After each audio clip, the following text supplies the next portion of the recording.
សូវឆ្ងាញ់ទៅពងសម្លាញ់ខ្ញុំជ្រើយកគេអ្នកផ្សាបីខែត្រឹមហើយអូនសម្លាញ់តែអូនចោចេញតិចបែបពីមុខស្នេហាបងគ្មានអ្វីដែលអូនត្រូវការគ្មានមាសពេជ្រគ្មានតែលុយដុល្លារអូនណាស្នេហាក៏ប្រៀបបងនឹងគេអ្នកក្រុងគេនោះអាចផ្ដល់អូនរាល់អ្វីដែលត្រូវការបើត្រឹមជាអ្នកចំការត្រឹមជាកូនអ្នកភ្នំ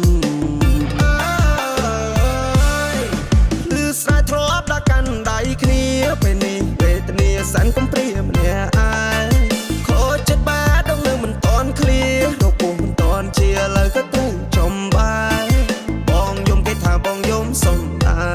ងទាំងការពិតបងជឿចាប់ស្ដែងស្ដែងកណ្ដោះហូចកណ្ដាយសែនរងាណាស់បើពេលដែលបងអត់អូនជីវិតបងនៅខ្លាយជុំវិញសិតផ្សែងរោគមើលមិនឃើញផ្លូវ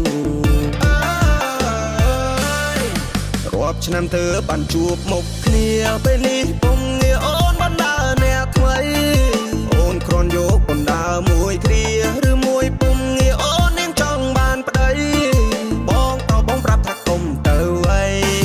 បងប្រុសបងប្រាប់ថាគុំទៅអីពេលនេះថ្លៃអូនចិត្តមានប្តីហើយបងប្រាប់គាត់វិញថាមិនចង់បានអ្វីសូមមកជួបស្រីបានមកត្រឹមឆ្លងឆ្លើយ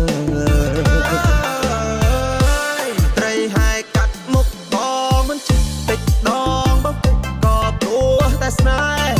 ត្រីក្រុងរស់ជាតិយ៉ាងម៉េចត្រីស្រែយ៉ាងម៉េចប្រាប់ផងបានទេសួរហើយបើមិនឆ្លើយមិនបានទេសួរស្លាប់បើមិនប្រាប់មិនព្រមទេថាបងមិនព្រមទេបងមិនព្រមទេពេលដែលបងអត់អូនជីវិតបងនៅខ្លាយជុំវិញសិតផ្សែងរោគមើលមិនឃើញផ្លូវស្ពានឈើកងបាំងស្ពានថ្មតាមប្រាំងតែប្រាក់ដុតឆាចិនស្មោះសបមិនត្រូវការថាមិនខ្មាំងបងរងចាំបើបងរងចាំផ្លូវបែដងស្ទើប្រាញ់ដៃកងតែច្រាវាមិនពិសេសរហូតតែអូត្រីស្រែអូនថាមិនសូវឆ្ងាញ់ទៅពងសម្លាញ់ខ្ញុំជ្រើយកគេអ្នកផ្សាខែត្រឹមហើយអូនសម្លាញ់តែអូនចោចេញតិចបែបពីមុខស្នេហាបងគ្មានអ្វីដែលអូនត្រូវកា